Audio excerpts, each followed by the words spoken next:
দেখো চাও বসানো হয়ে গেছে, চা হচ্ছে।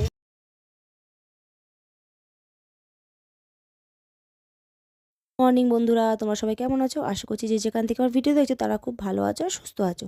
তো নতুন একটা ভিডিওতে সবাইকে অনেক অনেক ওয়েলকাম। তো দেখো সকালে একটু চা আর গোলা রুটি খাওয়ার ইচ্ছা হয়েছে, করে নিচ্ছে। ছেলের জন্য দিকে ম্যাগিও করে নিয়েছি।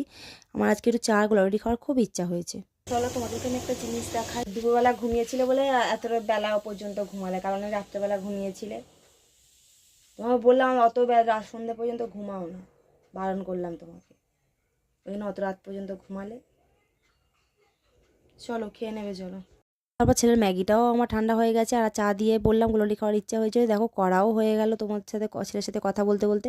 আর তারপর দেখো এদিকে ভাত বসিয়ে দিচ্ছি, আর দুটো টমেটো ভাতে দিয়েছি। আজকে খুব খাওয়ার ইচ্ছা হচ্ছিলো টমেটো মাখাও, কারণ টমেটো মাখাটা প্রায় আমি খাই, খুব ভালো লাগে, ভাতে দিয়েই খাই, গ্যাসে দিই না, কারণ আমার গ্যাসে দিলে তো রস পড়ে আর মানে মাঝে মাঝে গ্যাসটা ঠিক মতো জ্বলে না, তার জন্য আর আমার জালটা না নেই, আমি এত খুঁজছি পাচ্ছি না। তারপর ছেলের জন্য একটু শরবত করে নিয়েছি, আর ছেলে এখান থেকে দুধ যাচ্ছিলো, দুধওয়ালা কাকু ওনার কাছে দুধও নিয়ে নিয়েছে। তারপর ছেলে চান করে এসছে, ও একাই না চান করে, তারপর বাড়িতে এসছে, ও তেলটা ভালো করে বডি অয়েলটা মাখতে পারে।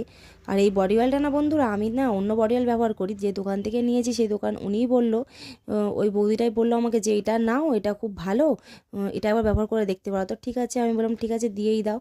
তো আর এই ল্যাকমি যে ক্রিমটা, ওইটা আমি ওর মুখে দিয়ে দিচ্ছি। আর ওর না আমি এখন জনসিপি আর ব্যবহার করি না, যেহেতু আমার ছেলের 8 বছর বয়স হয়ে গিয়েছে। 5 বছর পর্যন্ত আমি জনসিপি ব্যবহার করেছি, 5 বছর না 6 বছর পর্যন্ত ব্যবহার করেছি। তারপরে 2 বছর হচ্ছে আমি এই কিনছি, এইটা আগে নিভিয়া কিনতাম, এবারে ল্যাকমিটা কিনেছি। আর আর কি জানো বন্ধুরা, ও সব রকমটা মানে ব্যবহারটা করা আমার পক্ষে মনে হয় ভালো। এই গরিবের ঘরে সবসময় যে এটাই কিনতে হবে তার তো কোনো ব্যাপার নয়, সব রকমটা যদি ব্যবহার করে রাখি তার খুব মানে ওটাই আমার মনে হয় ঠিক হয়। সবসময় তো কেনাটা আমাদের পক্ষে সম্ভব না, না। তারপর ছেলেকে দেখো শরবত দিয়ে দিচ্ছি, আর ছেলে খেতে খেতে বলছে, ও মা তুমি আমার রেজাল্টটা কই শেয়ার করলে না তো, রেজাল্টটা আমি শেয়ার করবো। তাই আমি বললাম হ্যাঁ শেয়ার কর। তো ও রেজাল্টটা এনে খুব খুশি যে ওর রেজাল্টটা দেখাবে। তো দেখো কত নাকি নাম্বার পেয়েছে। তো হয়তো তোমরা দেখে বলবে যে এইরকম নাম্বার পেয়েছে, তার সত্ত্বেও শেয়ার করছে। কি জানো তো বন্ধুরা, এর আগে না আমার ছেলে বাংলা মিডিয়াম স্কুলে পড়তো, আর ইংলিশ মিডিয়ামে, ডাইরেক্ট ইংলিশ মিডিয়ামে গিয়েছে, মানে অল টোটাল তো ইংলিশ, তোমরা তো জানো ইংলিশ মিডিয়াম মানে। তো তার যে সায়েন্সও ইংলিশ, জিকে ইংলিশ, সবই ইংলিশ।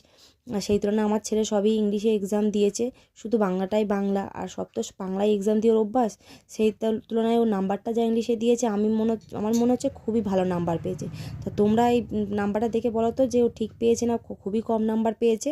ও কিন্তু ডাইরেক্ট ইংলিশ মিডিয়ামে গিয়েই নাম্বারটা তুলেছে। আমি পাস করেছি বলে আমার মা একটা নতুন গিফট দিয়েছে, সেটা পরের ব্লগে দেখাবো। ভিডিওটা যদি ভালো লেগে থাকে তাহলে লাইক, কমেন্ট, শেয়ার, সাবস্ক্রাইব করে দেবে।